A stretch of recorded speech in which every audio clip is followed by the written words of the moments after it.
Welcome back to the part of the deep web that you're not supposed to see. I couldn't resist. So, those of you that join me on Wednesday, be warned. I'm including parts 1, 2, and 3 in this story as well. So what you're going to need to do is click forward to about the hour mark so that you can enjoy parts 4 and 5. Now, if you didn't see the previous video, I'm making this as easy for you as I can. I'm putting parts 1, 2, 3, 4, and 5 all together in one story. Can you believe it? 2 hours of fun for you tonight. Well, without further delay, you know what time it is. It's time to sit back and relax with your favorite drink and listen.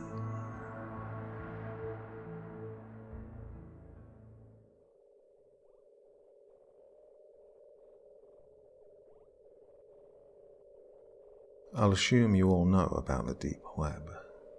Well, what you've heard is true. It's not a great place. While some people are there to score weed or firearms, or even out of sheer curiosity, others, well, they're obviously not up to anything good. But I'm not here to talk about those sickos.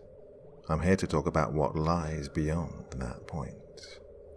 The more cryptic and unexplainable parts of the internet. The parts that nobody is really supposed to see. There was an infographic that cropped up a while ago, not sure when. The 8 levels of the internet. Maybe you've seen it. Well, as interesting as it was, it's complete bunk. I'm sorry, but polymeric falsigol derivation means nothing. And the Primarch system, well, I guess someone's a fan of Warhammer. No, there's no quantum mechanics involved here. However, that doesn't mean it's an easy place to find. Now, I'm not going to begin to tell you how to get there.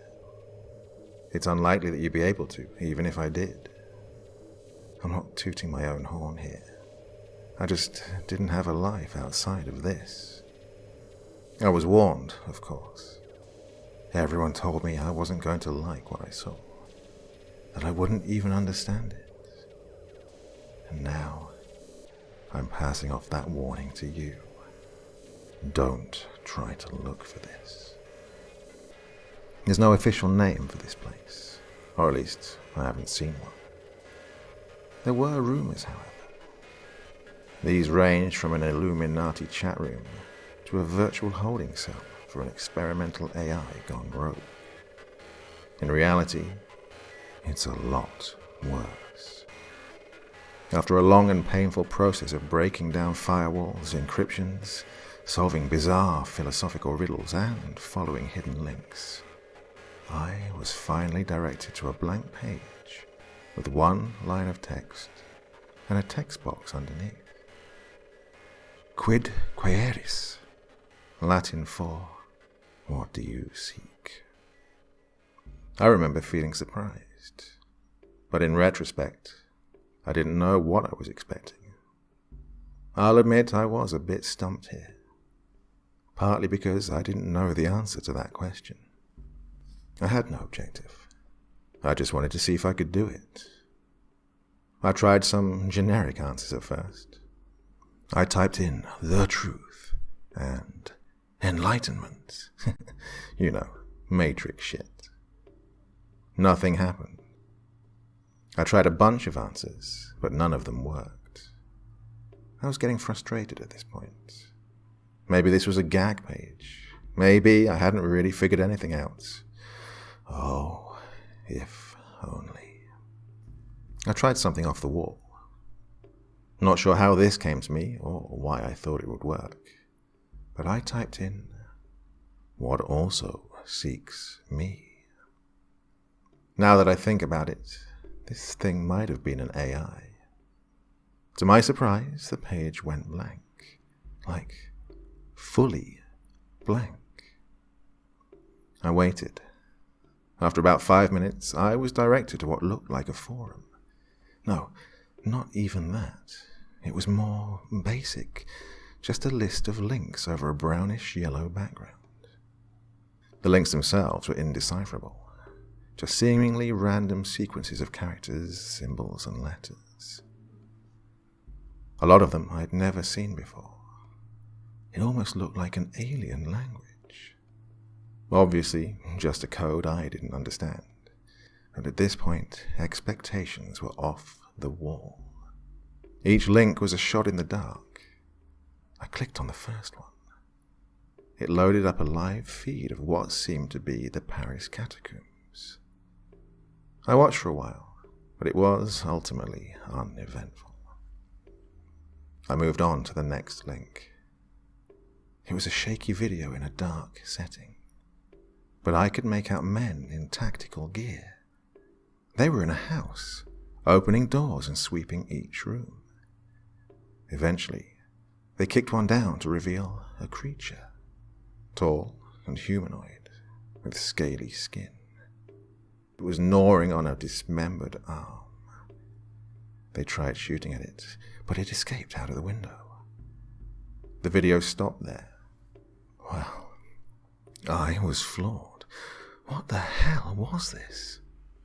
It looked too real to be unreleased film footage, and I was officially intrigued.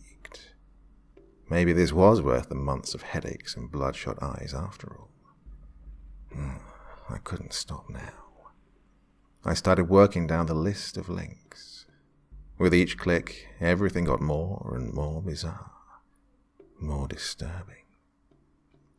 I stumbled upon a document called The Paragon Project, detailing trials of human experimentation that would lead to superhuman levels of strength and durability. It was an apparent success. Looked official, too. There were essays on space-time anomalies, glitches in reality, and apparent pictures of alternate dimensions. There were detailed explanations regarding Area 51, the Bermuda Triangle, assassinations, disappearances, and the true nature of the Holy Grail. One of the more upsetting ones was a document referring to a world-ending bomb, a nuke that's 720,000 times stronger than the one dropped on Hiroshima.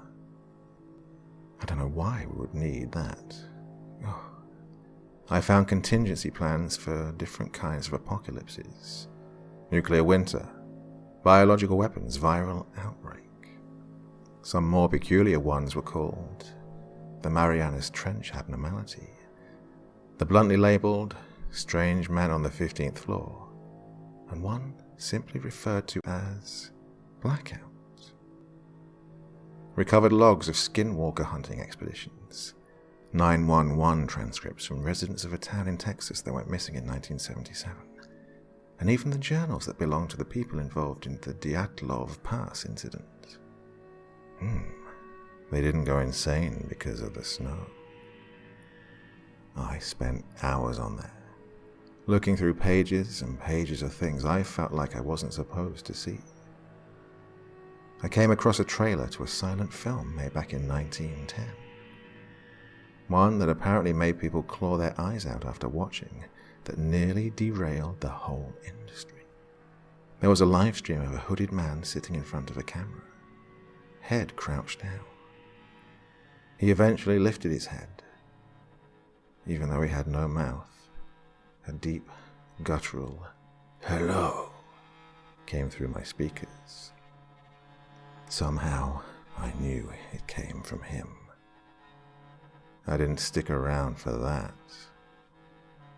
There were obscure sets of step-by-step guides that involved things like cutting off your own limbs and sewing on corpses, performing religious incantations in the middle of the Siberian forest, and going to coordinates that apparently housed captive, fallen angels. It was unclear what any of these were supposed to achieve. There was also a 20-second-long clip titled "The Futility of the Living." I didn't watch it.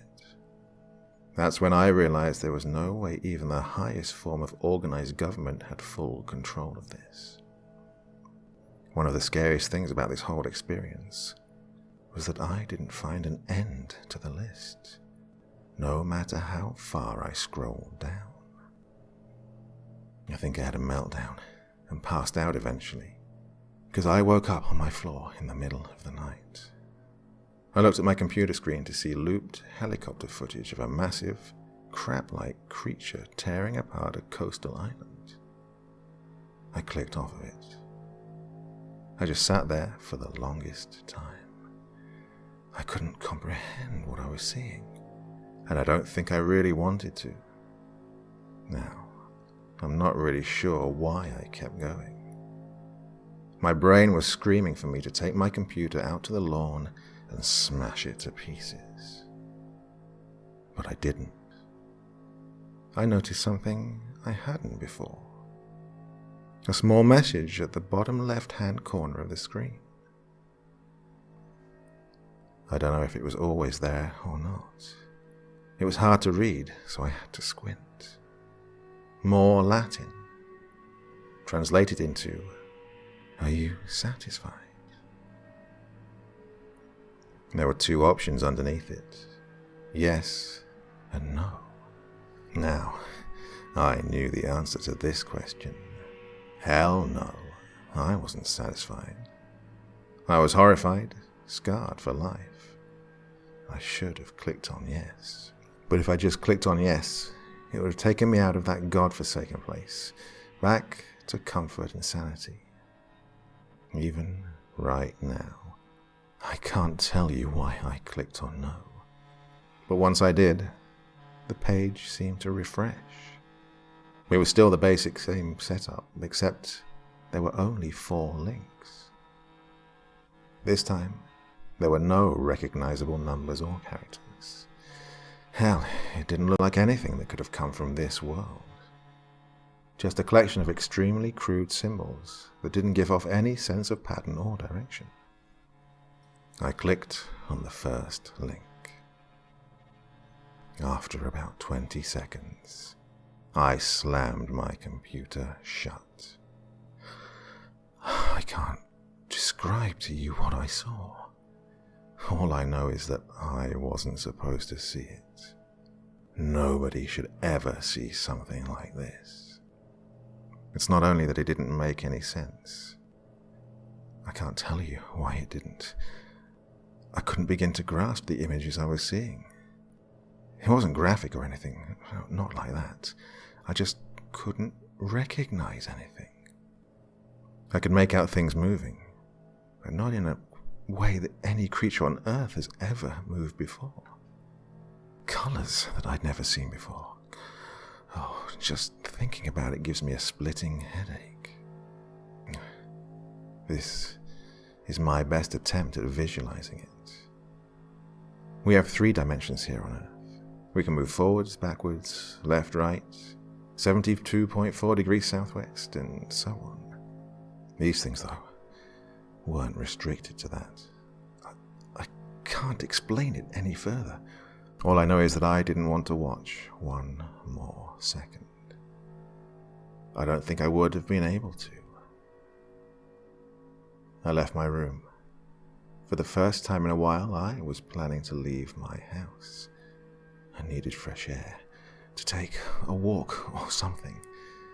Hell, I was thinking about running a marathon in the middle of the night just to get my mind off that shit for a few hours.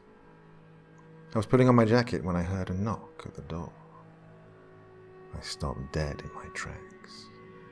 Obviously, I wasn't opening up. After about a minute, and 5 more sets of knocks, suddenly somebody spoke up. "Open up. We know what you did, but we're not here to hurt you. We just want to talk." The tone wasn't threatening, so eventually I obliged. I opened up my door to 2 tall, slim men in suits. They smiled at me. "Can we come in?" I still don't know how they found me. I thought for sure that I was off the grid. We sat down on the couch. I guess I was just waiting for answers at this point. One of them looked at me and said, What were you looking for? I don't know, but I'm not going back, I responded. He smiled again, like this is what he wanted to hear. The other one piped up. Who do you work for? His tone was a bit more aggressive. I just shook my head. Look, I didn't know what I was getting into. I was just looking for anything. They stared at me for a while. I'm not going to tell anybody. Trust me. Finally, they responded. Oh, we're not worried about that. Doubt anyone would believe you. Another smile. Somehow, it felt genuine. We just wanted to know what your priorities were. In retrospect, that was a very strange question. Just do us a favor and we'll leave. I perked up. Give us the device you used to access it. I didn't ask any questions. I ran upstairs and basically tossed them my laptop. They both smirked at me one last time before heading for the door. Just as they were about to leave, one of them turned back. I don't think you need to be told, but don't try this again. And don't show anybody else how to get there either. We'll know. I didn't ask who they were. I'm not sure I would have wanted to know. Well, it's been a week now. I don't go on the internet so much anymore. After this, I'm going to try and forget. To try not to think about it anymore. I've started having horrific nightmares. Been seeing a therapist for that, but I don't think it's helping. Anyways, I'm not going to let this consume the rest of my life. The thing is, I'm afraid that might not be possible. There are some things we aren't supposed to know about, probably for our own safety and sanity. Don't try and seek them out. It's better that way. However, it might be a bit too late for me.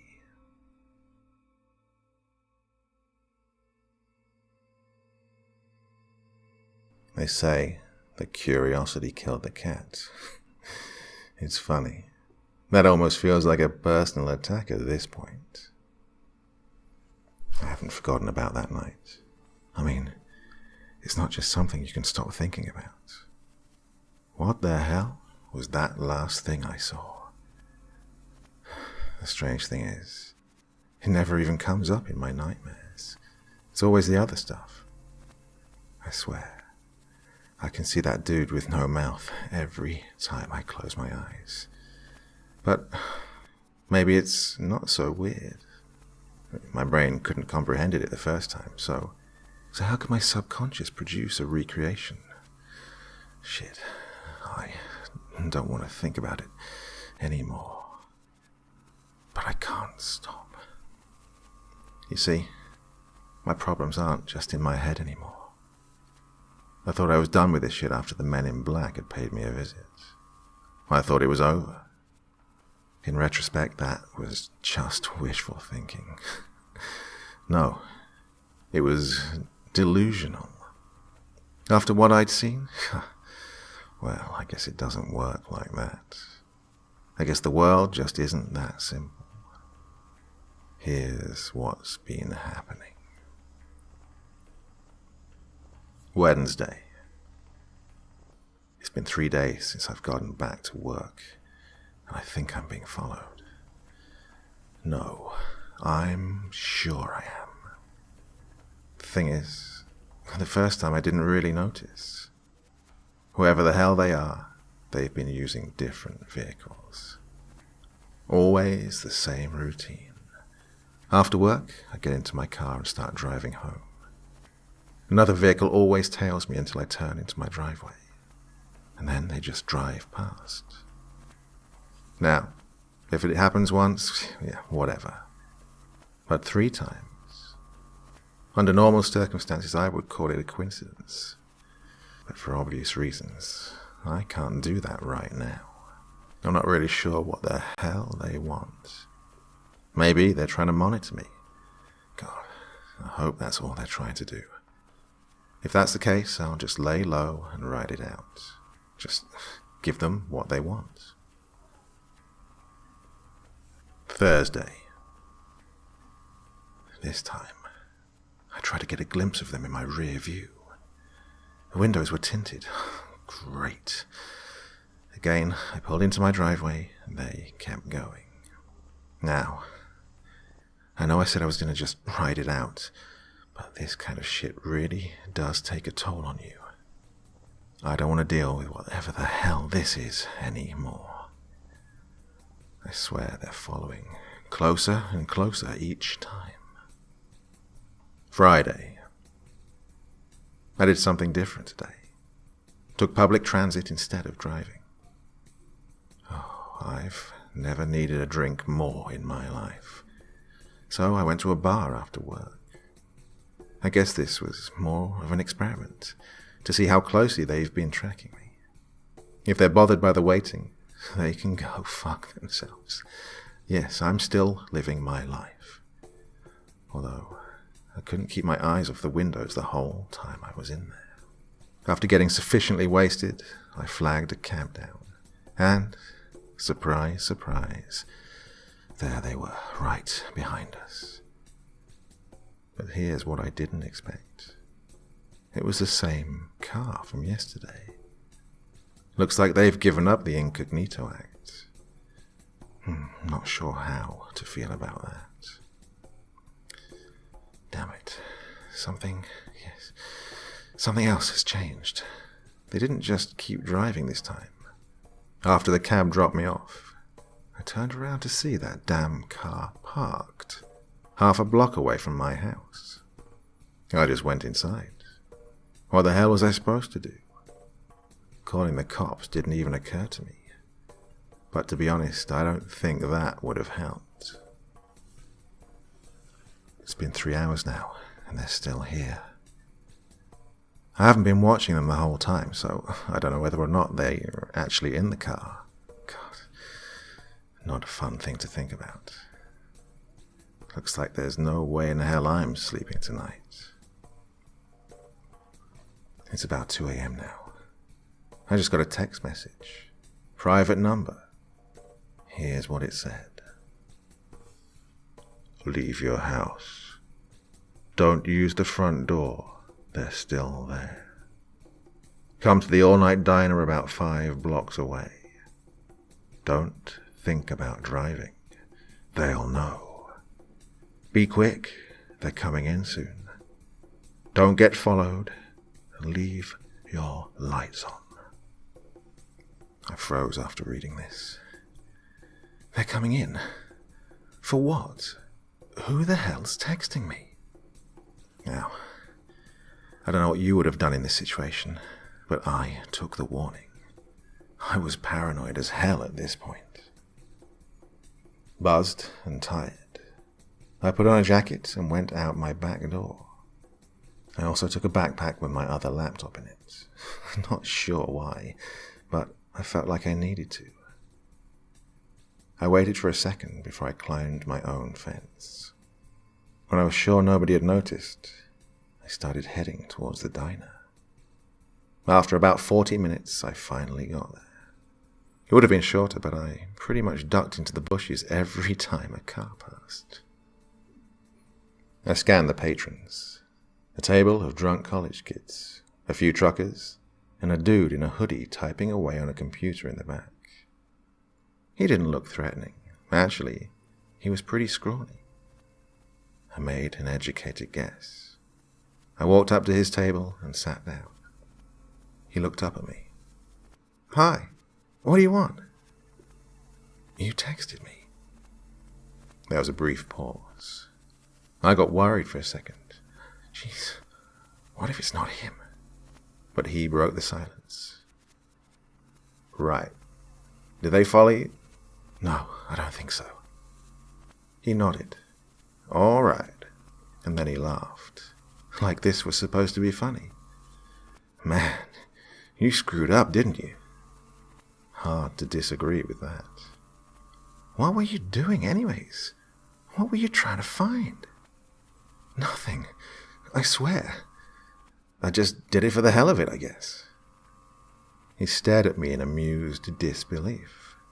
Oh, that's fucking lame. Would have been cool if you were a spy or something. He chuckled again. Look, who are you? How did you know they were after me? Who are they, anyways?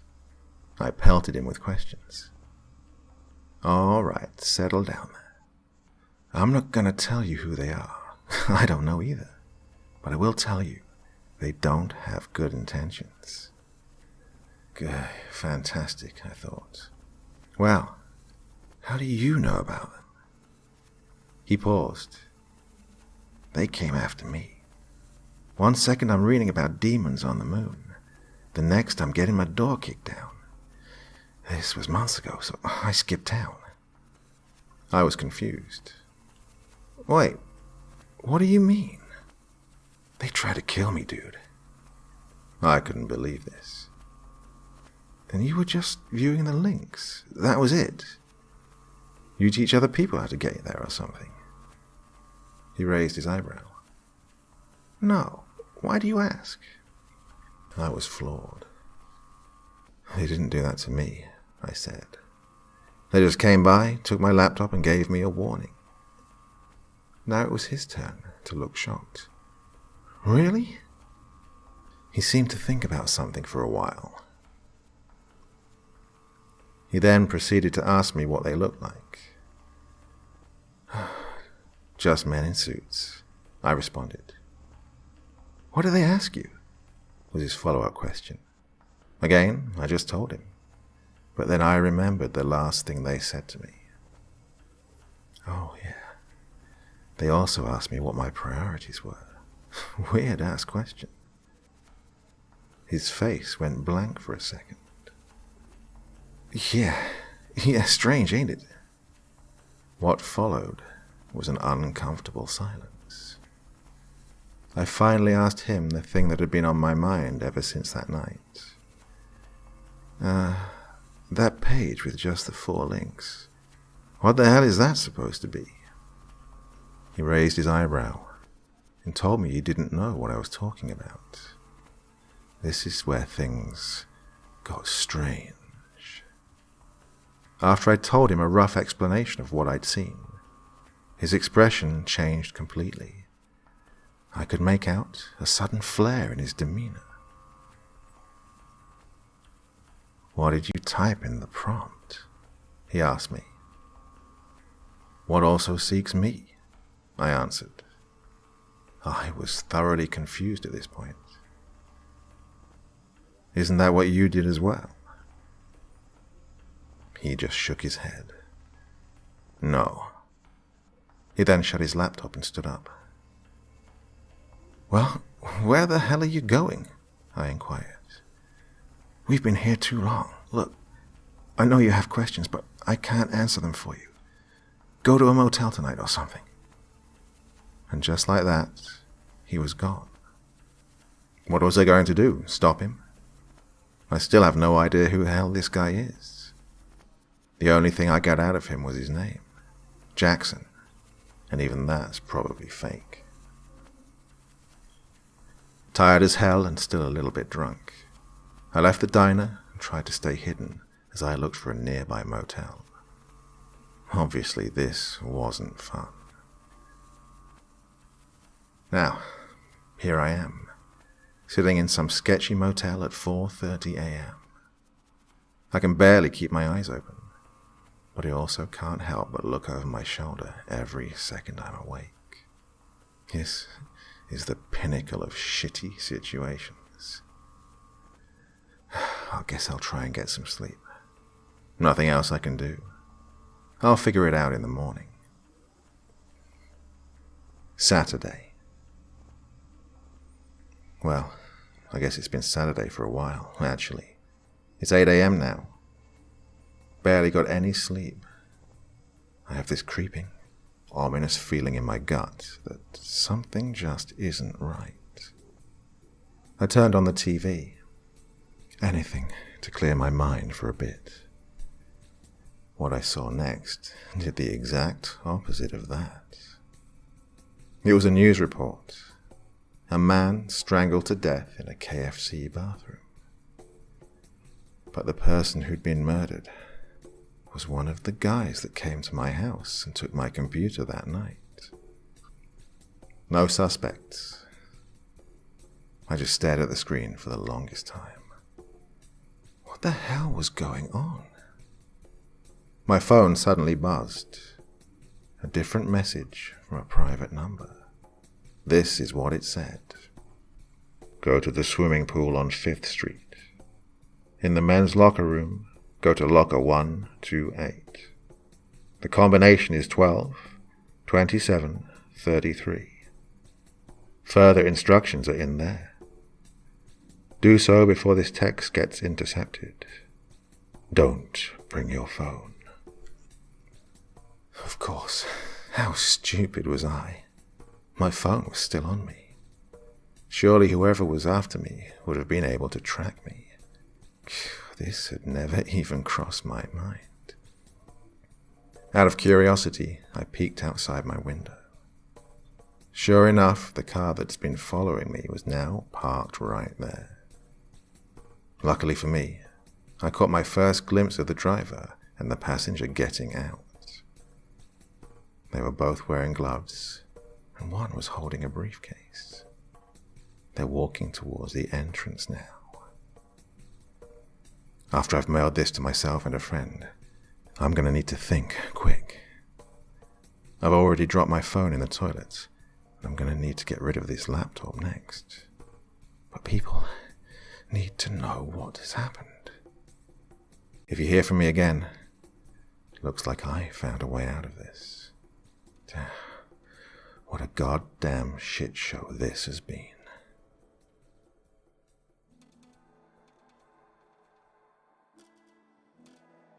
I'm currently on a plane headed to Scottsdale, Arizona. I haven't actually been out of state in 6 years. I thought I would eventually, didn't expect it to be under these circumstances.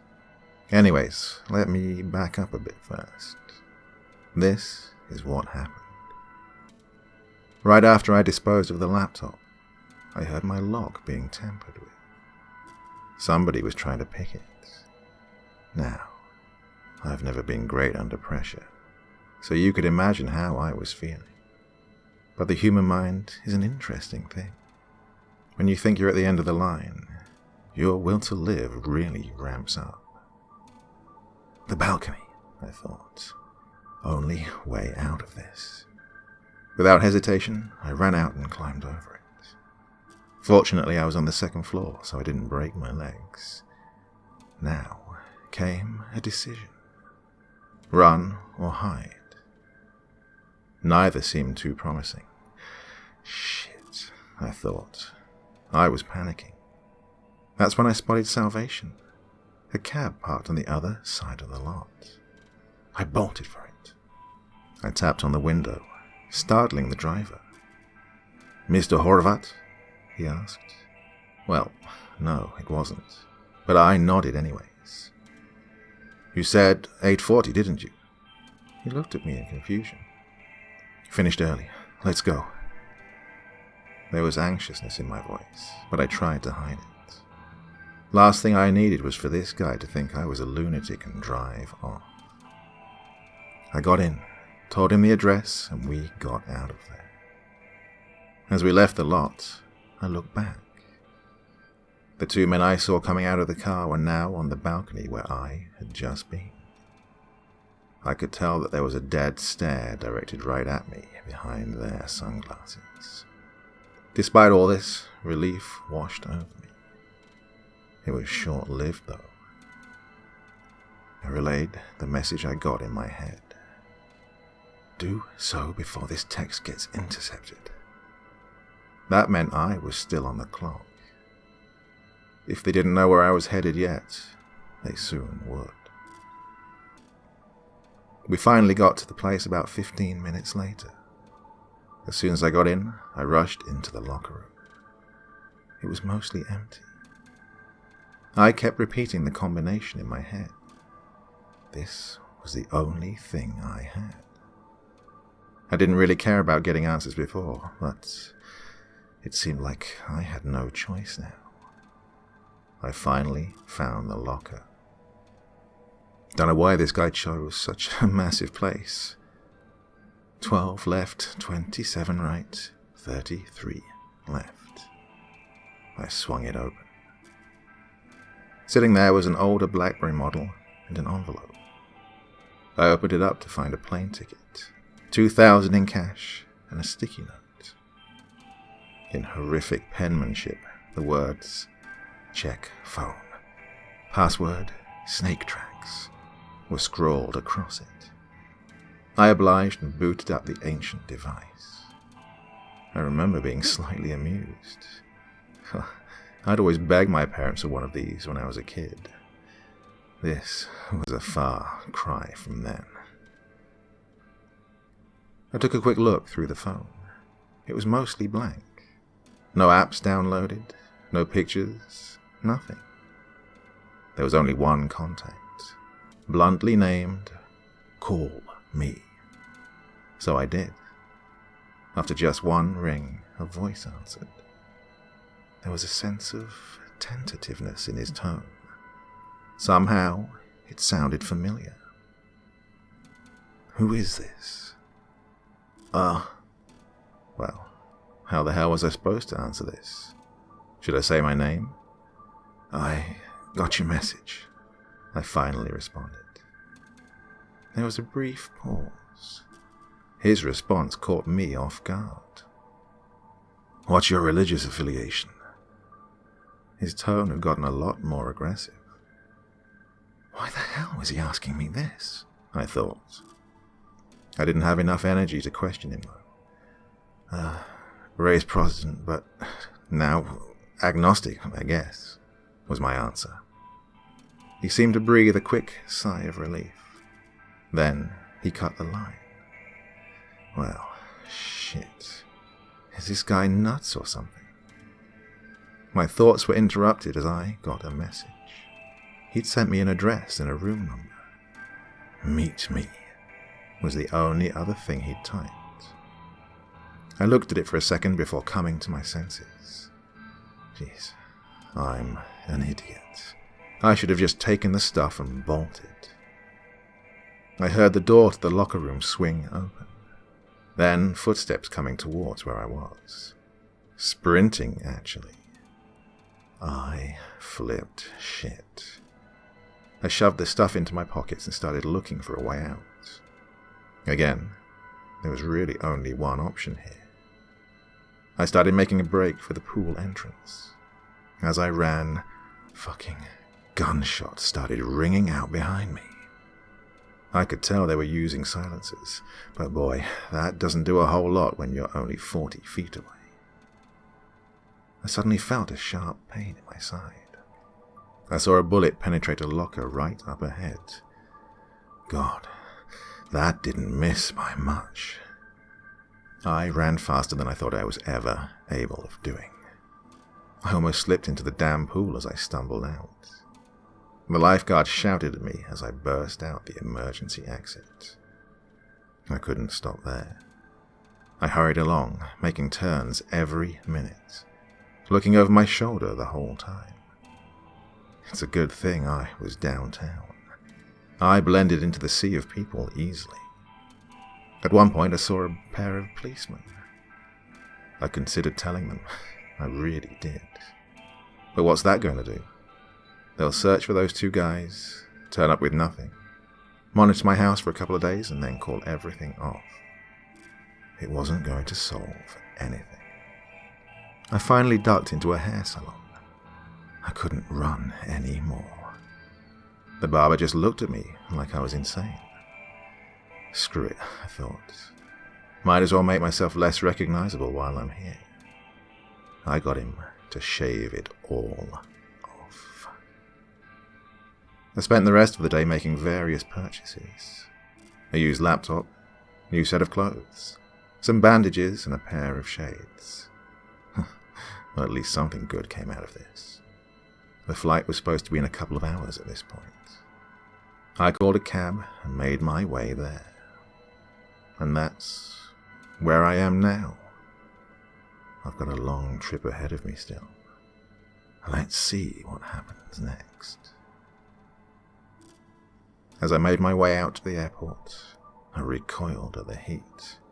God, it's November. How does anyone live here during the summer? I called another cab. Got to the address. It was a Holiday Inn. I laughed to myself. Gee, how ominous, I thought. I made my way up to the room and knocked on the door. A billion thoughts were running through my head. What if this was a trap?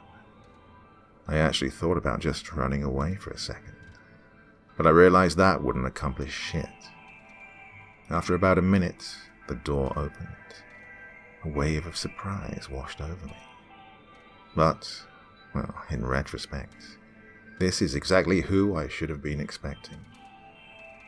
It was the other guy that came to my house that night. The one that didn't get strangled. He didn't look great, though. He had a black eye and a busted lip, and just looked tired in general. He looked me over before gesturing me in. He had a slight limp as he walked. Nice haircut, he muttered softly. He sat down on the bed, and I sat on the couch across from him.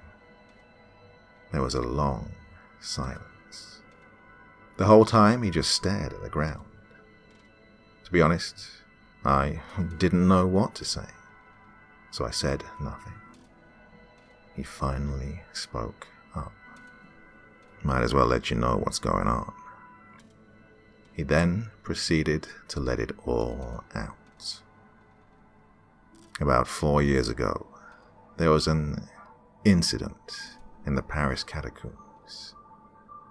I got the chills after hearing this. 4 teenagers decided it would be a good idea to wander off during a tour.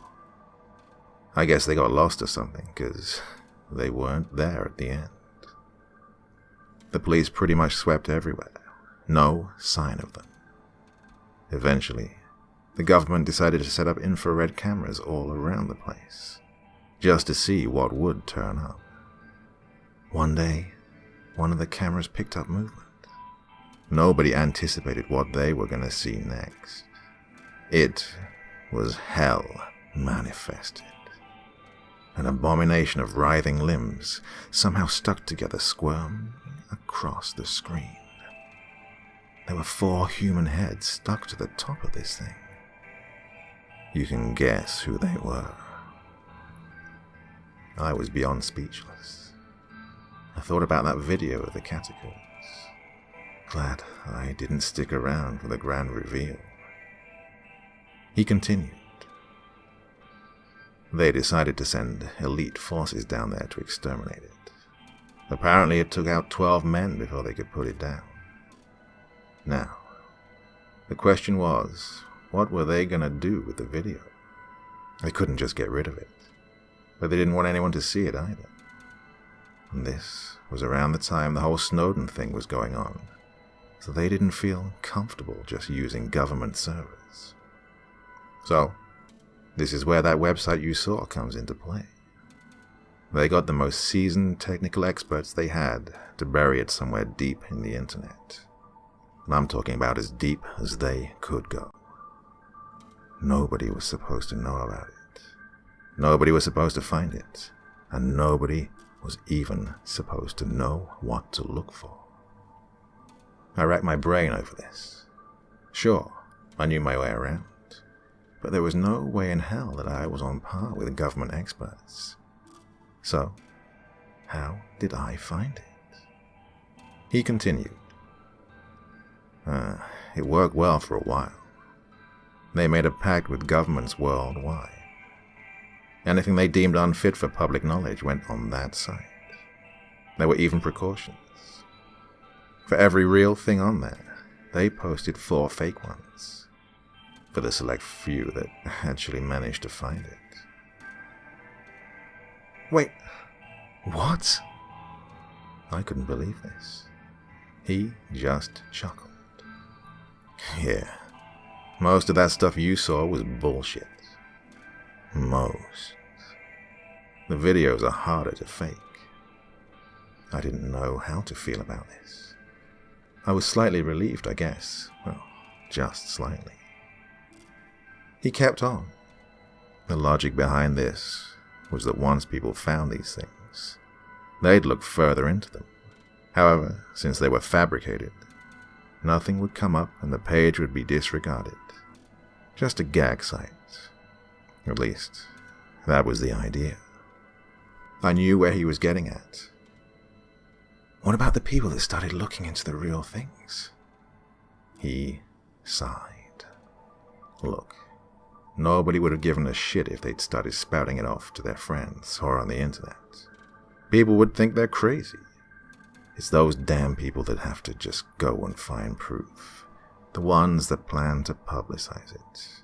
Yeah, they get silenced. I was about to say something. I think he noticed because he cut me off. Look, don't pull that moralistic shit on me. They didn't have to do it. It was their choice. They were committing a crime. Do you really think public knowledge about any of these things would help anyone? No, it wouldn't. Sometimes ignorance is bliss, alright? To be honest, I had to agree. But here's where things really went to shit. He went on. Before, there'd be maybe 2 breaches a month. Then it skyrocketed up to 20, and then 50. They looked into it. Apparently there were rumors circulating around the deep and dark web. A rumor about a page that held secrets nobody was supposed to see. They decided to find out how easy it really was to access this place from just reading the forums and shit. Took the experts about 20 minutes to find it.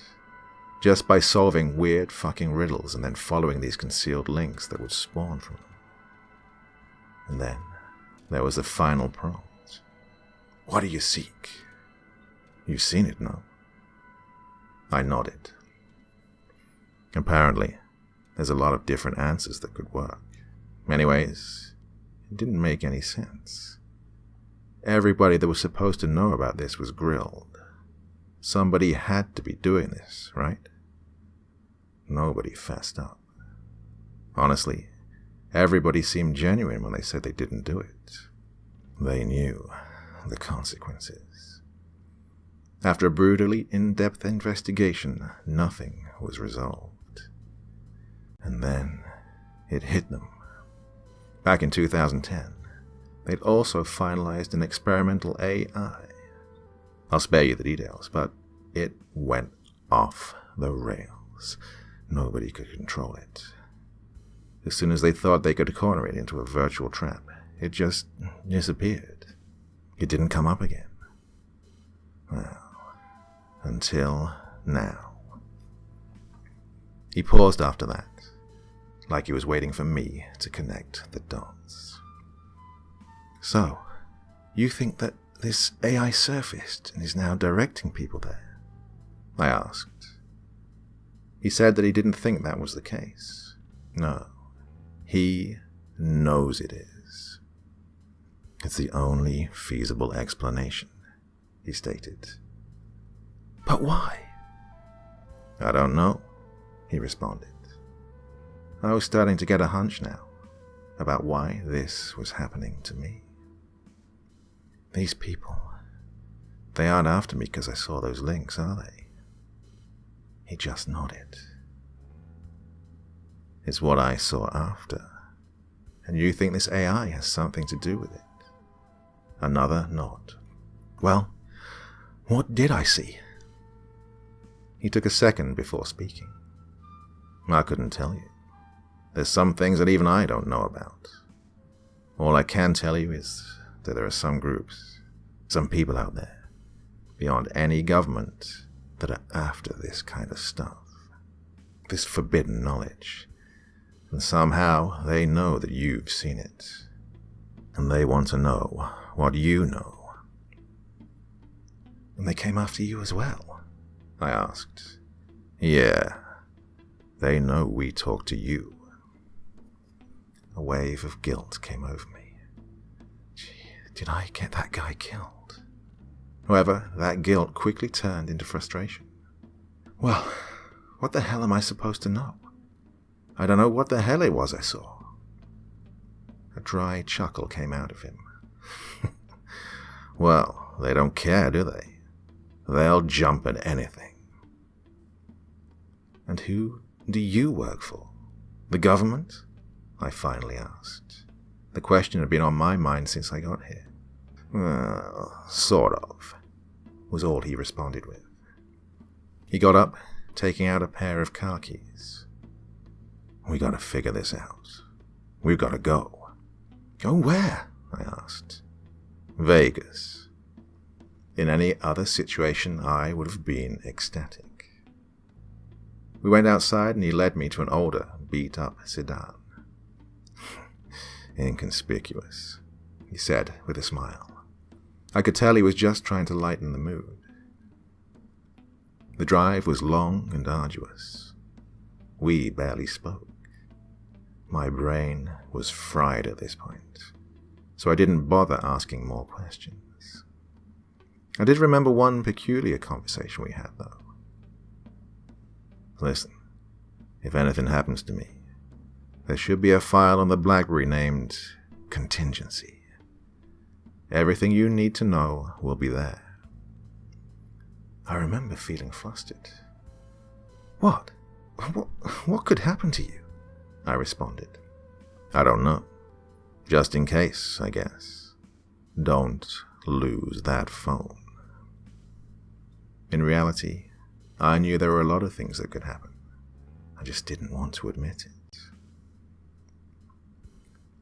He woke me up when we arrived at McCarran. I was confused. Do you have plane tickets? Don't need them, he responded. He got out of the car and I followed him in. What happened next was strange. He just walked past everyone. The check-in, security, everybody. They didn't even pay attention to him. Not to me either. That's when I started to wonder who the hell this guy really was. As we walked past the various stores and restaurants set up near departures, he took a sharp turn. I stumbled, keeping up. He walked towards an unassuming door set up right between two shops. He swung it open and I followed. We walked down a bunch of corridors, turning every so often. Various men in suits passed us, but didn't seem to acknowledge our presence. We finally got to another door. This one required a keycard. He took one out and scanned it. I didn't realize how huge this place really was until I thought about it after. We must have passed at least another 15 hallways. Anyways, the door opened up to what looked like a long flight of stairs. We trekked down for about 5 minutes before we got to what looked like another terminal. Now, it didn't look futuristic or anything, just a regular damn terminal.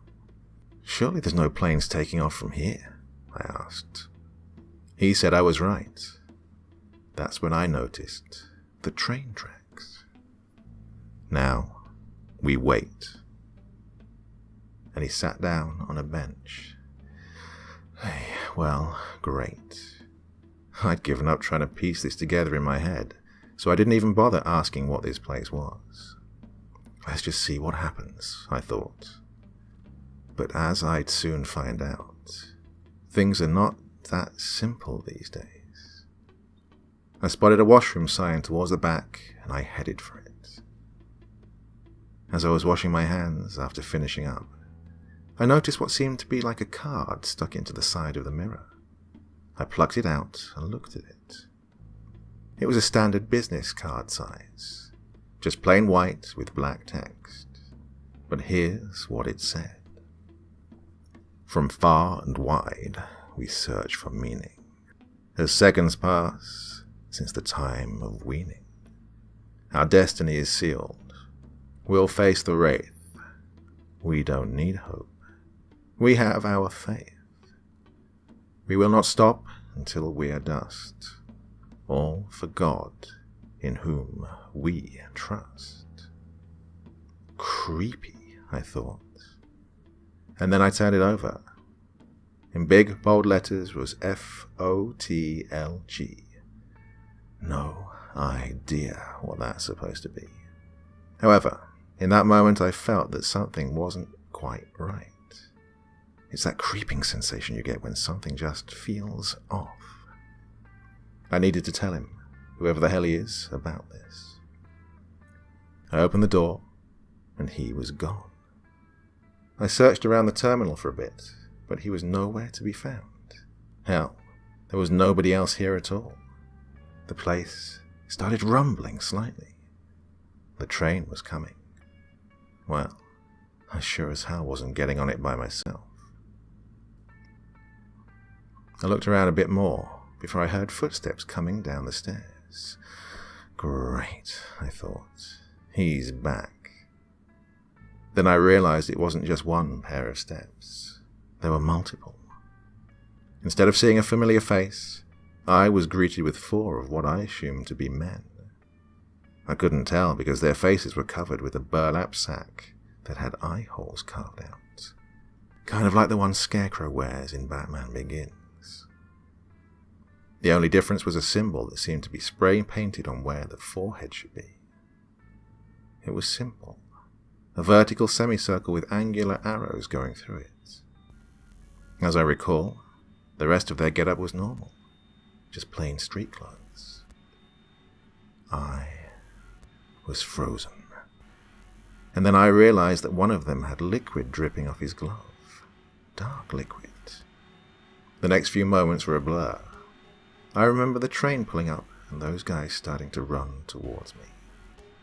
I started bolting for the train. It was a weird one. Only one section and one set of doors. I don't think I saw a driver. As I ran up to it, the doors opened automatically.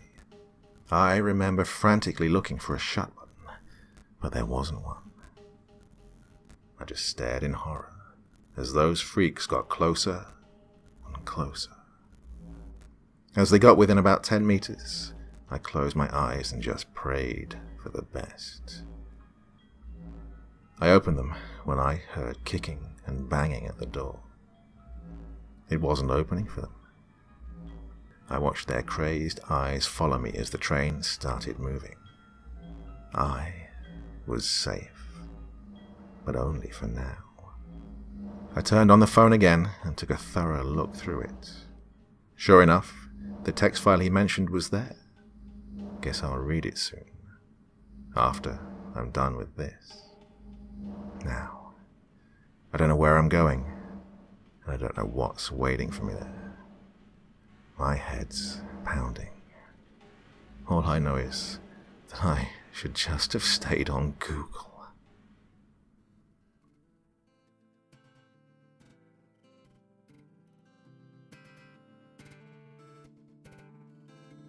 I'm not so sure what to think anymore. I mean, it's not like anything was clear-cut before, but the world just continues to make less and less sense. I've opened up the contingency file. This is what it contained. Failsafe. Agent incapacitated. Alias Jack Rust. Identity redacted. Custom message. Hello there. If you're reading this, I suppose I'm out of commission. Shame, I guess. I'm going to assume that we've at least made it to the terminal. Here's what you need to do. Get on the train. Do so as soon as it comes.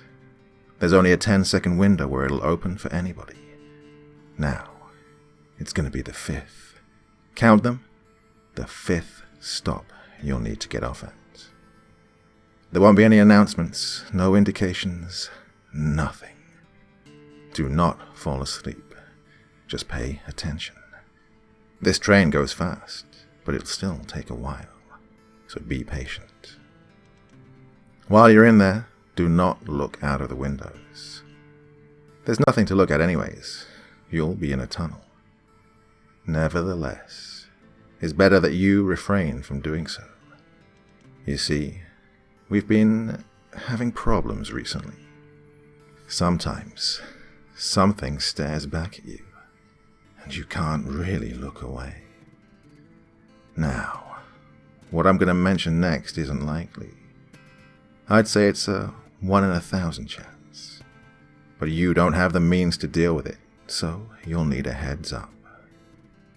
If, at any one of the stops, you see or hear the door opening, hide under the seats. There shouldn't be anybody getting on right now. Just close your eyes and wait for them to leave. Now, if they're still there after the 4th stop, well, I'm sorry. Once you've arrived at the 5th, get out. It'll be another terminal, a very small one. There should be stairs to the right and a ladder to the left. Do not even think about going down the stairs. As you go up the ladder, it should start getting darker. Don't worry, this is what's supposed to happen. Keep feeling upwards. Eventually you should touch something solid. If it's a fake rock, push it up and climb out, and put it back when you're done. You should now be in a dead wheat field. This is Texas, between Crockett and Sutton County, to be specific. Start looking around. There should be a small, abandoned farmhouse visible a few miles in the distance. Go towards it. Once you've gone in, look for a basement. The place isn't big, you should find it easily enough. Once you have, go down there. Now, the lights won't work, so it'll be dark. Turn the brightness up on the phone if you have to. You should be looking for a big, red door. There's only one. So if you think you've found it, you have. There's going to be a numerical set of buttons right by the handle. The password is 5, 3, 2, 5, 6, 7, 8. Now, this part's a doozy. Not that you have to do anything crazy. It's just what I'm about to tell you. You see, the reason these people knew where to find you was because they went through us first. We'd been monitoring you ever since you started getting close to finding that page. I didn't tell you because, well, why would I? Apparently there was a mole informant in our midst. I believe that he was a member of a cult that we thought went defunct a while ago. The, faction of the Lost Gods. Yeah, that's what they call themselves. I won't go into detail on them here. All I'll tell you is that they would go to the ends of the earth to find what you saw that day. That's their one and only objective. They aren't the only group like this. However, they're the one that we're worried about. Oh yes, once they started hearing about those riddles, they thought that this thing was trying to communicate with somebody. Well, with them. Trying to lead them there. But this is the part that didn't make any sense. The thing that had stumped all of us. You were never supposed to see what you did. It wasn't supposed to be there. We have no clue why it was. One of the strangest things was that nobody had even created the page that it popped up on. We don't know how you found it. You were the first person that saw it since we took it off the site. This is where things got hairy for us. As soon as the informant noticed this, we called in a raid on our Texas headquarters. That's the one you're going to. Gee, it was a massacre. They stole our equipment and started tracking you down themselves. Luckily for me, I wasn't there for that. I was already on my way to you. Now, we don't work for the government. We just work with them. But these politicians, they have a real antiquated code of ethics. A real antiquated idea of how to fix things. You see, these cult members aren't so easy to find. If they were, they would have been neutralized a long time ago. Because of that, there exists a contingency protocol for this exact purpose. Blackout is what they call it. If they ever found out this group had any chance of finding whatever it was that you saw, they'd put it into motion. Trust me, that's not going to be fun for anybody. They aren't willing to take any more risks. That's why we didn't tell them. Why we didn't tell most people in our own organization. They might spill the beans. However, if you're still reading this, that means desperate measures can wait. Once you've gone in, go directly straight until you've reached what looks like a control room. In the far right corner, there should be an older desktop mounted to the wall. Luckily, that's one of the few things they didn't take. Boot it up. It's going to prompt you for a password. Type in primordial. A trapdoor should open in the middle of the room. Walk down those steps and you should find yourself facing a bunch of filing cabinets. Start searching through them. You're looking for a folder under the name Kane Hunter. He's an old friend. It's ordered alphabetically, so it shouldn't be that hard. That folder should contain his address. Now, I understand that this is a lot of work for just one piece of information. However, this guy moves around so much, I just didn't bother keeping up. You need to go and find him. He'll have the answers that I don't. At this point, he's our best shot. Tell him Ben sent you. I'll leave you with this message. Mankind must not go back to hiding in fear. No one else will protect us, and we must stand up for ourselves. This government protocol is not the way we go. Good luck. That was the end of the message. This was a lot to take in, to say the least. But it sounded like I had a job to do. Luckily, nothing else got on the train with me. It took a while, but I finally got to the basement door in the farmhouse. As soon as I walked in, a wall of stench hit me. I reflexively gagged. A massacre. Those words rang through my head. I found a light switch on the wall and flicked it. As the stale, incandescent light washed over the place, I understood what he meant. It was a massacre indeed, and nobody was there to clean it up. Holding my breath, I stepped over the decaying, uniformed corpses. As much as I could try to avoid looking at them, I couldn't stop myself from glancing down every so often. I was about to pass out once I reached the control room. I followed the instructions and found the folder. As soon as I did, I got the hell out of there. Once I was back outside, I read through it. Kane Hunter was 45 years old, and he lived in Hong Kong. Oh, shit, I thought. I was starting to hate traveling. It took me a while to find a road. I eventually managed to hitchhike into a town. From there, I got another ride to Dallas-Fort Worth International. That's where I am right now. I'm tired beyond belief at this point. And it doesn't help that the back of my damn neck's itching like hell. The flight was long, so I got to contemplate the past week. There were a lot of unanswered questions still lingering, and I really didn't know what to expect from Kane Hunter. I remembered that train terminal, the card I found in the washroom. FOTLG. Faction of the Lost Gods. Shit. I finally arrived and cabbed to this guy's address. I was running low on funds at this point. During the drive, I watched as the glimmering lights of the city moved past me. On the surface, the world just seems so straightforward. Yeah, I guess it really starts unraveling when you look into it.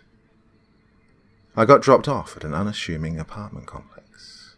I guess you could call it middle class. I buzzed his room number. It took a while, but finally, somebody answered. "Who's this?" He sounded surprised, as if he wasn't used to visitors. I took a second to think about what I was going to say. "Ben sent me. I need help," was my ultimate response. Almost instantly, I heard the front entrance unlock. Well, here we go, I thought. I started making my way up to the 7th floor. As I was about to knock on his door, it opened up. A rather unkempt, middle-aged man pulled me into his room. Looking extremely anxious, he paced around as I took a seat.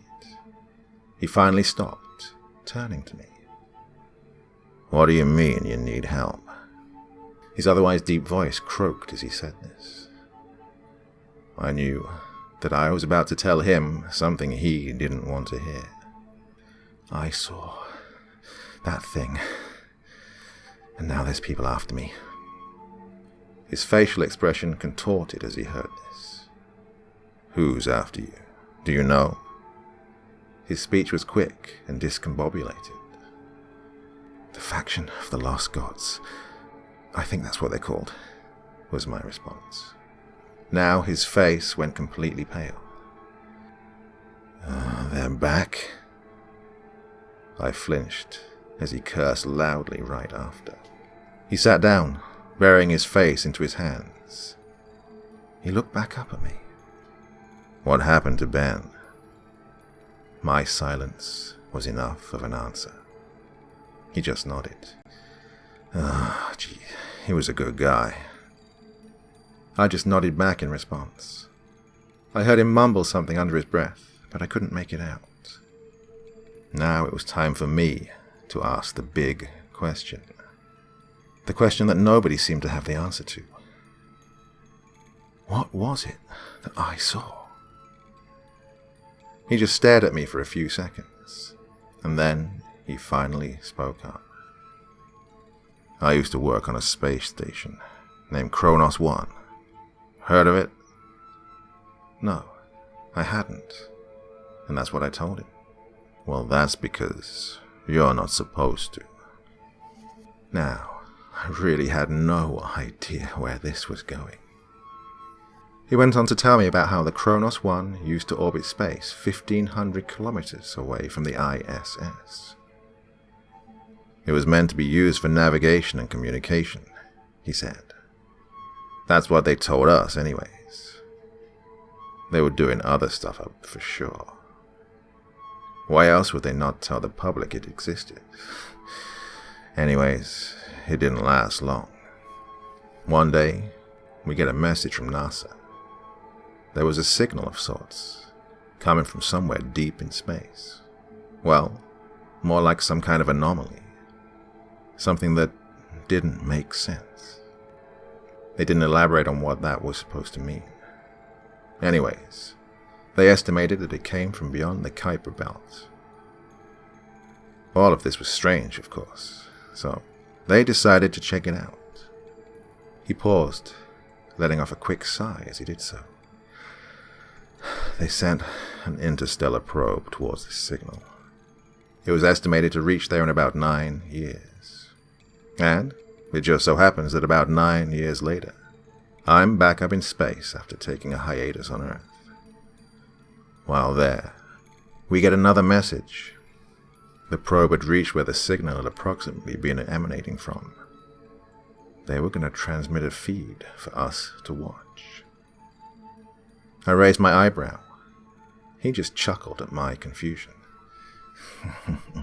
Yeah, we've come a lot farther in terms of space technology than the public is led to believe. At this point, I don't think you should be surprised.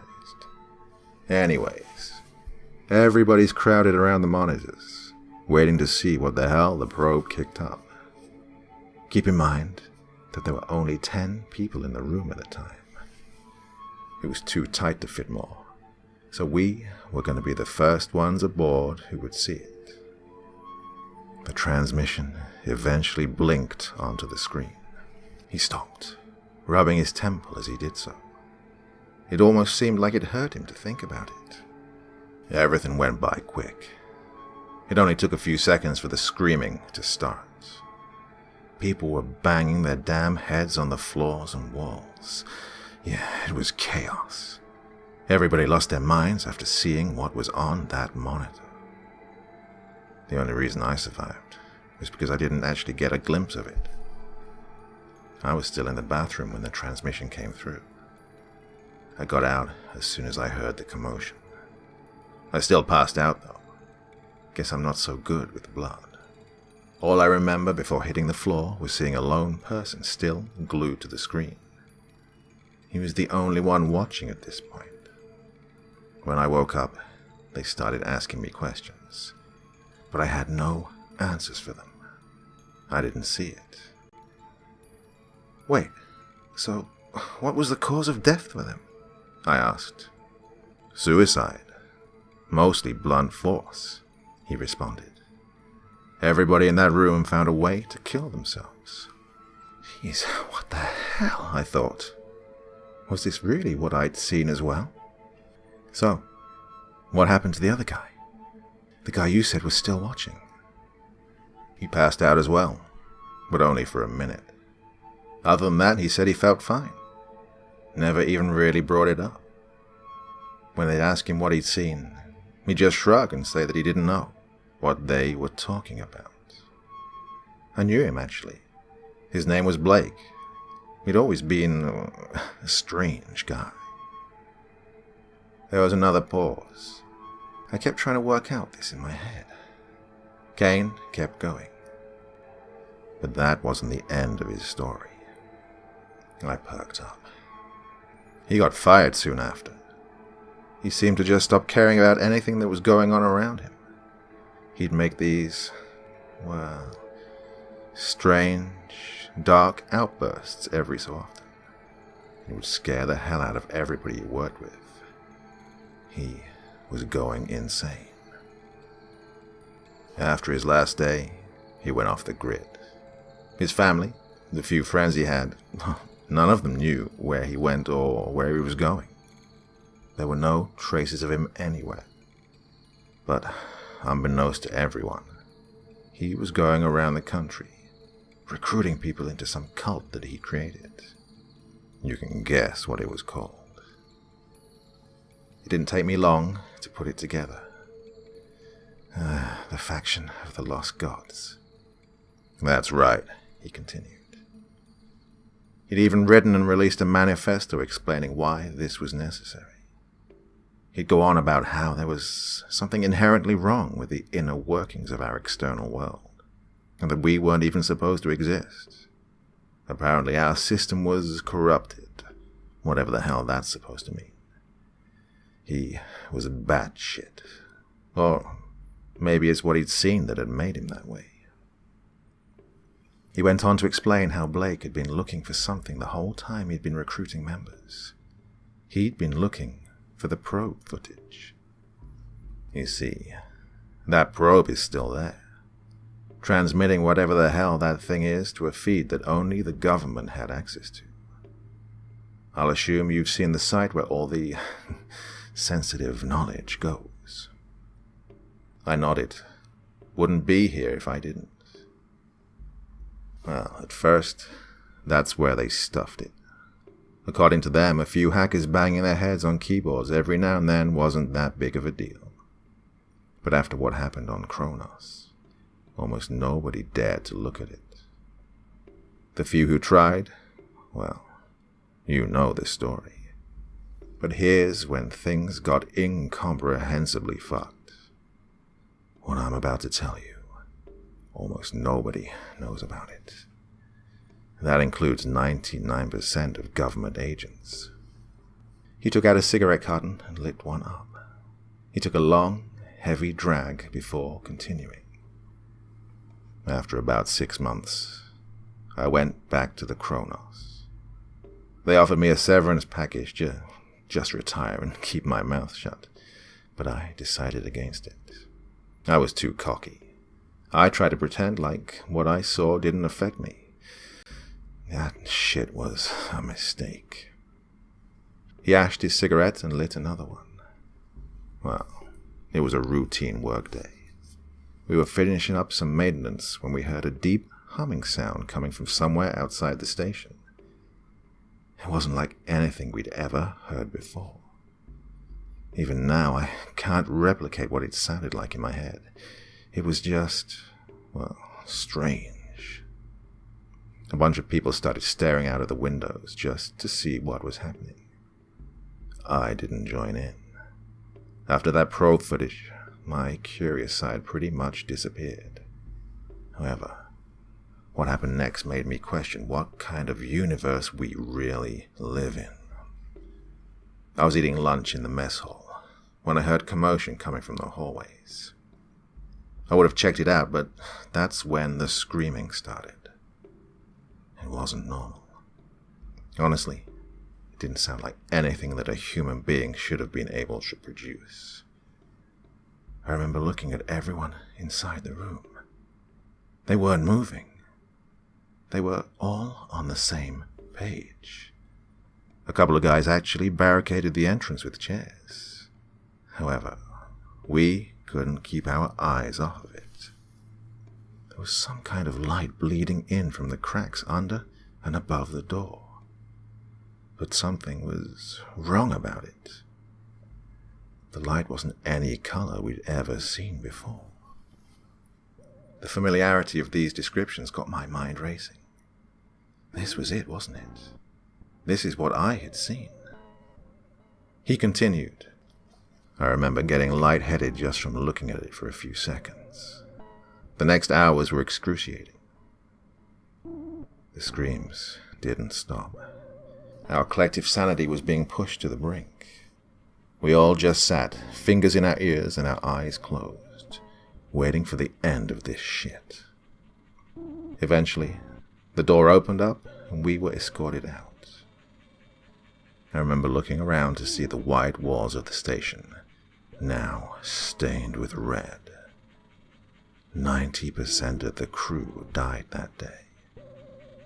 We had questions, of course, about what had happened. However, everybody that would have known was now dead. He leaned back in his chair, fished another cigarette out of the carton. This time, it was accompanied by a swig of whiskey. He went on. I arrived back on Earth shortly after. This time they didn't offer me my job back. Just a severance check and a non-disclosure. Though, it's not like I cared at this point. Would have quit regardless. Now, here's the connection to what you saw. That day, I was at my house, mulling over my life. Then I heard a knock at my door. It was Ben. He asked me what the hell had happened on Kronos. I told him. But the thing I didn't understand is how the hell he knew that something had even happened. He'd never even worked with NASA. So, I asked him about it. He said that a wave of distress calls from the station all came through at once. They all described exactly what I had gone through. The problem was, they had no means of dealing with this. It would have taken too long to organize a rescue mission. Everyone was at a loss for what to do. That's when the higher-ups came up with something off the cuff. They had a hunch. Well, it was actually more of an experiment. They checked up on the website. Sure enough, it had been breached once again. Somebody was viewing the probe footage. They tracked it down to an abandoned warehouse in San Antonio, which is where Ben was at the time. At that point, he was just a field agent, so they contacted and told him to go check it out. He drove there along with a SWAT team. When they arrived, it was a bloodbath. They started getting shot as soon as they walked in. Whoever was doing it was trying to protect something. Half the team was killed before they managed to secure the place. They detained the shooters and started sweeping the rest of the building. There was nothing on the upper floors, but then they got to the basement. There was just one person down there, sitting in front of a computer monitor. They approached him slowly, barking at him to put his hands up. He ignored everything. A SWAT member eventually got close to him. That's when he started screaming out of nowhere and shot himself in the head. There's no doubt that he got a glimpse of the screen. Nobody approached him after that. They all just kept pointing their weapons at him and telling him to turn around. The guy eventually did. He said that it was Blake. Ben recognized him because he'd become infamous around government circles. He said that there was blood seeping from his eyes and nose, skin pale as the moon. He only said one thing. Kane stopped inside, took a big swig of the whiskey, and looked at me dead center. You can't stop it. If this doesn't happen today, it'll happen eventually. Our reckoning has yet to come. Ben said that this chilled him to the bone. He told me that Blake had said in such a tone and conviction that just made him feel despair and emptiness inside. He shot him right after that, as well as the monitor. They rounded up the rest of the cult members and took them in for questioning. They wouldn't cooperate, obviously. They all just repeated the same words over and over. Some weird fucking motto or something. Anyways, the higher-ups got there a couple of hours later. They congratulated Ben and told him to go home. The distress reports had finally stopped coming in from Kronos. Wait, I interjected. The reports, did they stop as soon as Blake got shot? Kane chuckled. It was a dry tone, no humor in it. Yeah, he continued. You're figuring it out, aren't you? Here's the conclusion they came to. Whatever that probe was picking up, whatever Blake was watching, it was watching him back. Somehow, they were communicating with each other. This was horrifying to think about. Kane continued. He was sending something towards Earth, something beyond our comprehension that we were never meant to see. Who the hell knows what it wants from us? Probably nothing good. Anyways, they decided to make sure that nobody else ever saw it again. They disconnected from the probe, stopped the stream altogether. I'm sure the thought process was that if we don't seek it out, then it won't notice us. Wait, what? I nearly shouted at him. Wait, what? I nearly shouted at him. How the hell did I see it then? That's what I was wondering, he said. You got an answer? I tried telling him about the AI, but the words just stumbled out of my mouth into an incoherent mess. He just looked at me in confusion. An AI? What the hell are you talking about? He asked. On that website, there was another prompt. It brought me here. That's how I found it. Prompts?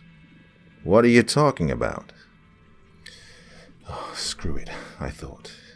He clearly didn't know about it. There were still too many questions pressing against my brain anyways, so I didn't linger on this. How many people do you know that have seen it? I asked. He scoffed.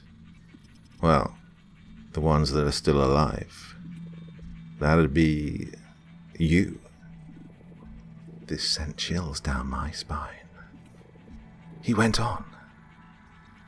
Which begs the question. How long did you look at it for? Just a couple of seconds, right? No, I responded.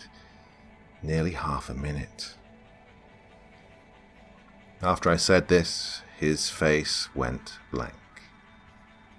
I just shrugged. Look, I don't know what to make of any of this, was all I managed to stammer out. With a shocked, contemplative expression on his face, Kane just looked up at the ceiling. As he did this, the words from the contingency message rang through my head. You were the first one that had seen it since we took it down. But why me? Why was I so special? Why did I have to see it?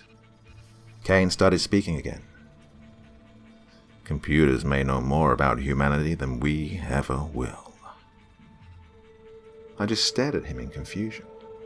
What an odd statement to make. He went on. If it actually was an AI that sent you that page, well, maybe it means something. Means something? Like what? I retorted. Nobody else seems to be able to handle seeing the thing. But like Blake, you appear to be an exception. I really thought about this. He was right, wasn't he? Whatever the hell this thing is, it seemed to push people to the brink of insanity after just a few seconds of exposure.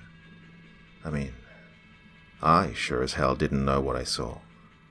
And I certainly didn't like seeing it. But I was more or less in a normal state of mind. However, there was one more question I couldn't ignore.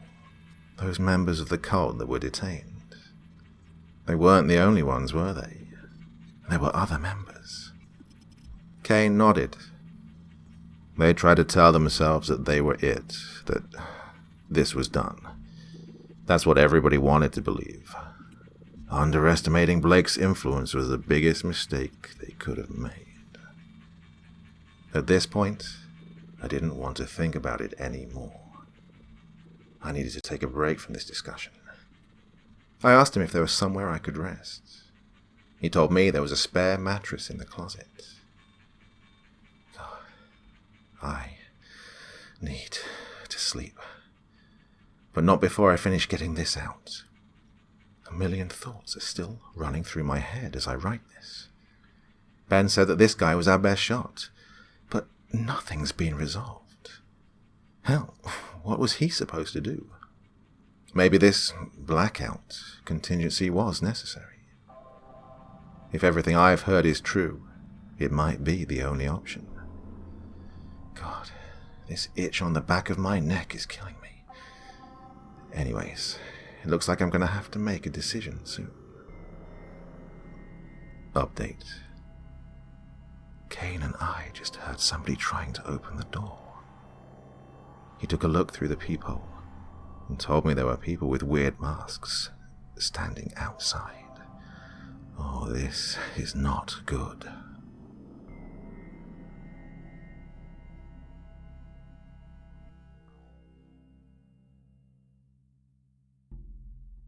It didn't take long for them to break down the door. The thing is, jumping out the windows wasn't an option here. I tried opening a vent in the washroom, but they were already inside the apartment.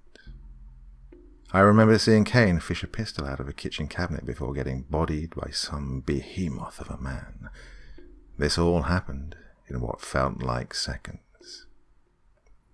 The last thing I saw before I blacked out was the butt of a rifle coming towards my face. I woke sometime later, face down on a dusty floor in a dim, empty room. My head was pounding. I wasn't restrained, but there was nowhere to go.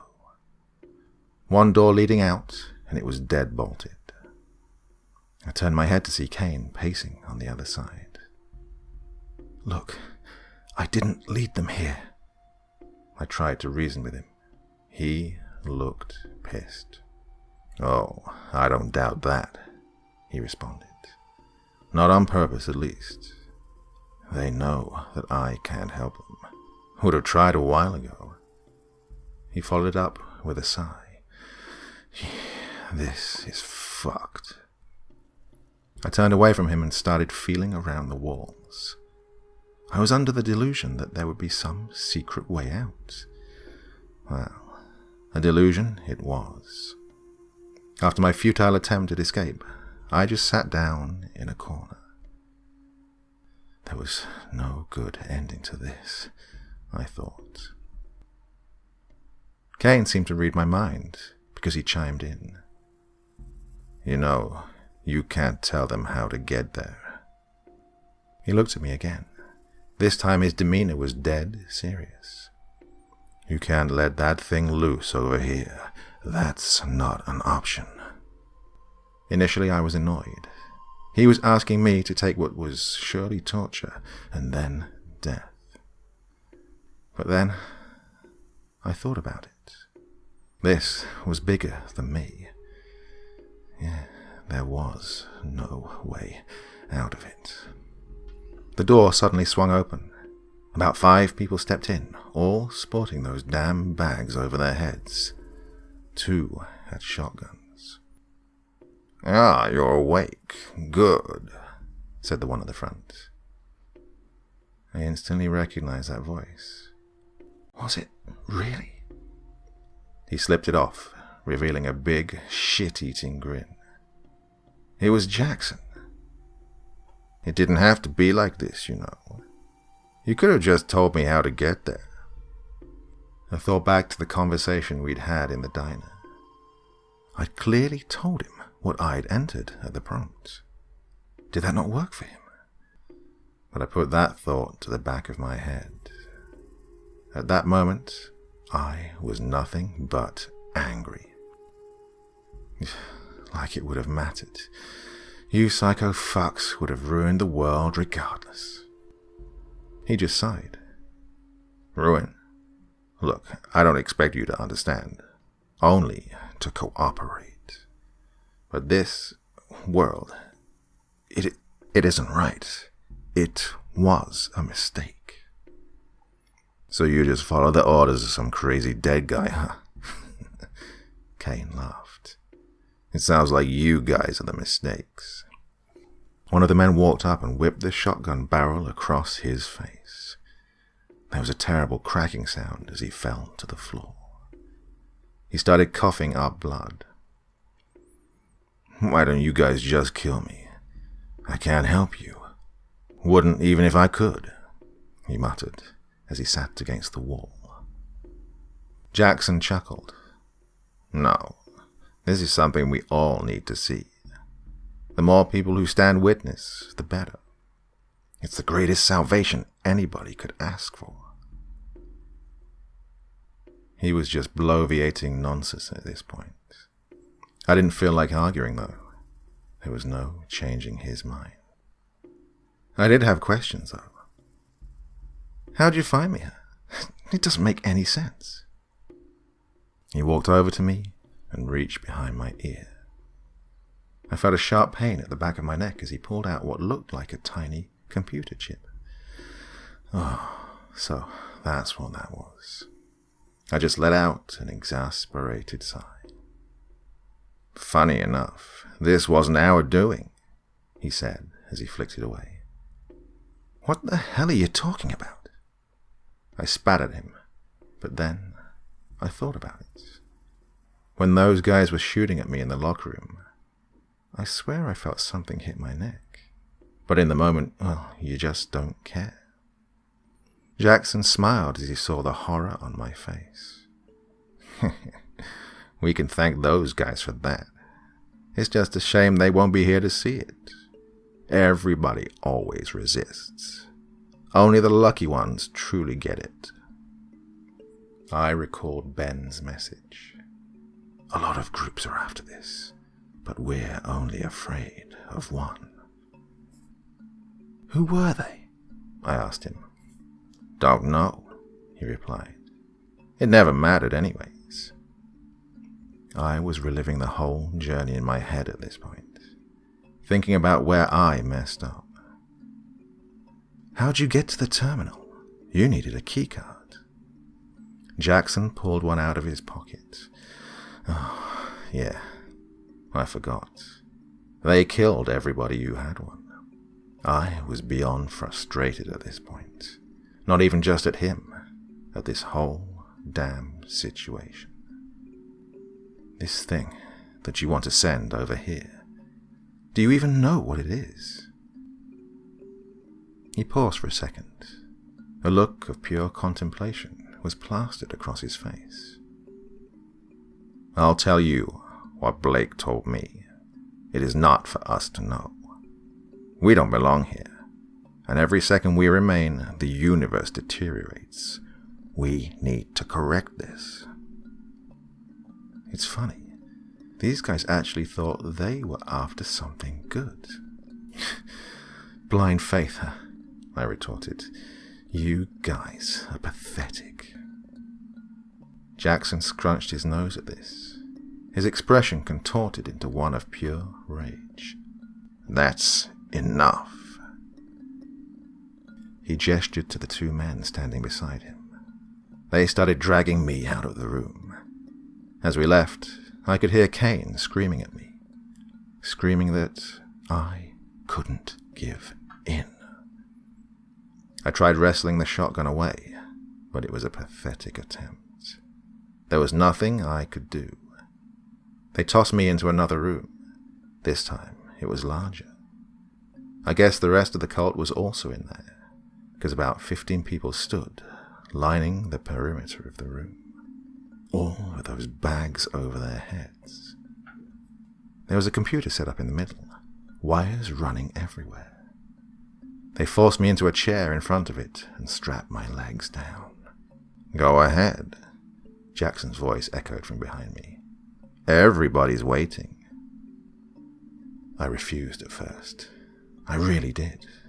But I guess that's what they were expecting. First came the waterboarding. Don't know if you've experienced it, but it definitely wasn't pleasant. However, it also wasn't enough. What came next almost was, however. One of the men took out a butterfly knife and started slicing my pinky toe off. Slowly. He did this over the course of what felt like an hour.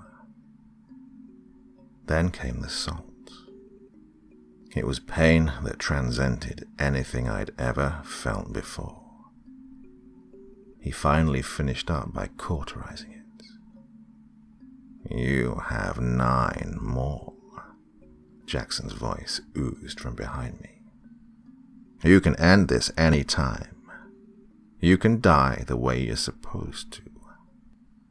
Hearing him say this gave me more motivation to tell him to fuck off. But I'll admit, I was nearing my breaking point. The next part was excruciating beyond belief. They started scraping the skin off of my shoulder. It wouldn't have been that bad if it wasn't for the boiling water they poured on it afterwards. "Okay, all right," I finally blurted out. They stopped and started applying some cream to the burn. It was pure ecstasy. I heard Jackson breathe out what sounded like a sigh of relief. Smart guy. This was all a ruse, however. I just needed a break for a second. My plan was to get the prompt and then flip the damn table over. If they were going to torture me to death, I was going out with a bang.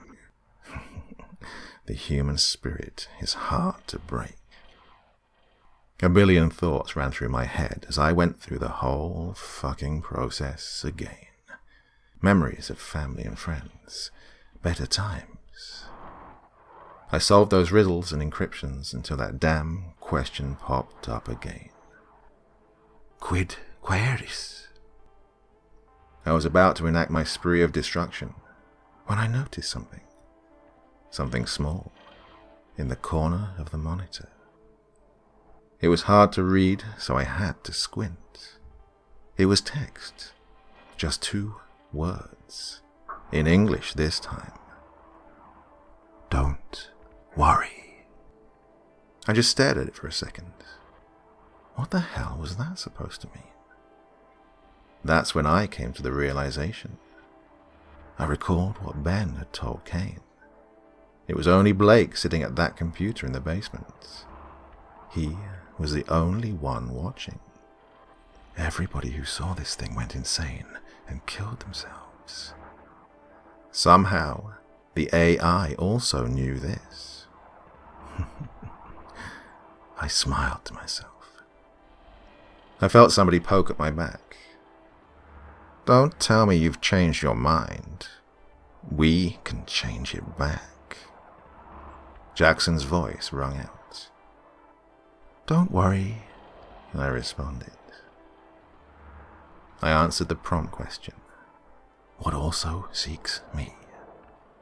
The familiar list of links soon appeared in front of me. I started scrolling down, clicking on various links until a familiar question appeared in the corner. I clicked yes. And just like that, there they were. The 4 links. I leaned back in the chair. Well, there it is. First link's the one you're looking for. I watched as they all gathered around me. This is the first time you're going to see it, I asked. I could see Jackson nodding out of the corner of my vision. Blake did make one mistake. He thought that we weren't ready. We were always ready. They unstrapped me from the chair. Jackson put his hand on my shoulder in appreciation. You don't know this, but you just did something good. Spare me, I responded. Is Ben still alive? I needed to know. Jackson nodded. Well, where is he? Why does it matter at this point? I just want to tell him to brace himself. I owe him that, at least. Jackson sighed. He took out a piece of paper with an address and postal code scribbled onto it and handed it to me. Good luck with that. He gestured to a couple of armed members. Follow him out, in case he lied again. They obliged. I could barely hold in my grin as they walked me out. They closed the door behind me and trained their shotguns on me. There was only one thing I could do at this point. I just waited, listening intently. There were a few muffled voices before silence. I started counting. 1, 2, 3, 4. And then came the screams. Even though I was expecting it, I still flinched. Kane was right. Those sounds should not have come out of a human being. The 2 guys guarding me flipped shit. One of them ran inside, and the other stumbled on his feet. He was looking back and forth between me and the room, so I disarmed him easily and shot out his kneecaps. I guess he hit his head hard on the floor, because he went limp. That's when the cacophony of gunshots started ringing out from inside the room. It lasted for about 10 seconds, and then was followed by silence. With a shotgun in hand, I walked inside. Bodies were lying, haphazardly scattered around the room. Pieces of the burlap sacks they were wearing were now stuck to the blood-stained walls. The monitor was face down on the floor, shards of screen everywhere. There was only a squirming figure left. Jackson. I guess he really was dedicated to this. He was muttering something incomprehensible as he snaked his way towards a stray pistol. I thought about finishing the job for him, but that'd just be putting him out of his misery. Instead, I went around the room and took the clips and shells out of every weapon. He gave me one last look before I left. His skin was paler than snow. Arms and legs trembling. Expression, a mix of shock, dismay, and confusion. It looked as if he was pleading for something. I just flipped him off and closed the door behind me. this is what he wanted, wasn't it? I walked down to the room Kane was still in. I'd picked up the keys from one of the bodies. At this point, the cream on my shoulder, as well as the adrenaline, had started wearing off. A wave of pain hit me all at once. I stumbled a bit before I got to the door and unlocked it. Kane jumped when I walked in.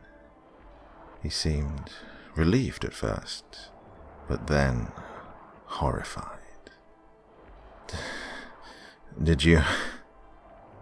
The words faltered out of his mouth. I just shook my head. He exhaled in solace. He wanted to take a quick peek inside the room before we left, just to make sure. Jackson was still in there, twitching violently in the corner, facing away from us. That was the last I ever saw of him. Yeah, this'll be a pleasant surprise for somebody, Kane said before closing the door. We got out of there after that. Turns out we were in the basement of some abandoned factory outside city limits. We hitchhiked back into town. We got to Kane's apartment, where he decided to buy me a plane ticket back. Least I could do, he stated. So, where to? You said you were from Delaware. I looked down at the address in my hand. No, I need to go to Vegas first. Kane chuckled. Drinking away this whole experience, huh? Well, understandable. He started booking the ticket. Do you want to see him? I asked as I was finishing up. He raised his eyebrow. See who? Ben. He paused, staring at the ground for a second before answering. No, not really. He looked back at me. Tell him I wish him the best, though. Tell him to be careful. He said it in such a somber tone. I could tell he just wanted to be done with the whole thing. To never think about it again. Seeing Ben wouldn't help that. He gave me some cab money before we exchanged goodbyes. I had to ask him one last thing before leaving. You think that's the end of them? He thought about it for a second before answering. It has to be. I started heading for the airport. I've got to say, it does feel weird walking around with a toe missing. I'll get used to it, I suppose. Once in Vegas, I took another cab to the address. It was a run-down house in the middle of a sketchy neighborhood. I hurried in and started searching. I must have looked through the entire place before hearing a soft groaning from the basement. I hurried down there and started yelling Ben's name. The groaning got louder. It was coming from a room in the back. I tried the handle. Locked. I eventually just kicked it down. Dust blasted me in the face as I walked inside. Ben was lying there on a dirty mattress in the middle of the room. He had bruises all over his face and looked like he hadn't eaten in days. There were packets of instant ramen strewn all over the floor. He turned over to look at me and smiled. Knew you could do it, he uttered out. I looked around the room. There was a small television set smashed onto the floor. Yeah, they wanted me to watch it on the news. He grinned again. Like hell I was. I picked him up and led him out of there. It's all right, I'm good, he said as he stabilized himself. Once we were outside, he took a deep breath. God, I don't even want to think about what I caught in that dusty-ass room. I laughed. This shit was finally over, I thought. Ben got himself checked and patched up. I also got my shoulder looked at. We ended up hitting the slots, going to a seafood buffet and a karaoke bar after. It was the best time I've had in a while. I was getting ready to leave the morning after. Ben said that he had work to catch up on. Truth be told, so did I. I mean, it's not like my day job will be waiting for me when I got back. You never actually told me who you work for or what you do, I said to him as we were getting ready to leave the hotel. He chuckled. Yeah, that was on purpose. Oh, come on. After all this, you're still going to keep it a secret? I gave him a casual nudge. After all this, you still want to know more? He pushed me back. It was my turn to chuckle. Touché. The cab ride to McCarran was quiet. So was the walk to the terminal. I was headed back to Delaware, and he was going to South Korea. He finally spoke up about 2 minutes before his boarding call. I'd like to think that I do my best to try and protect the world from the strange shit that dwells within it. To try and secure the stuff out there that humanity should never see. To put them away in containment forever. He slapped my back before getting up to leave. Keep in touch, yeah? You know how to find me. And just like that, he was gone.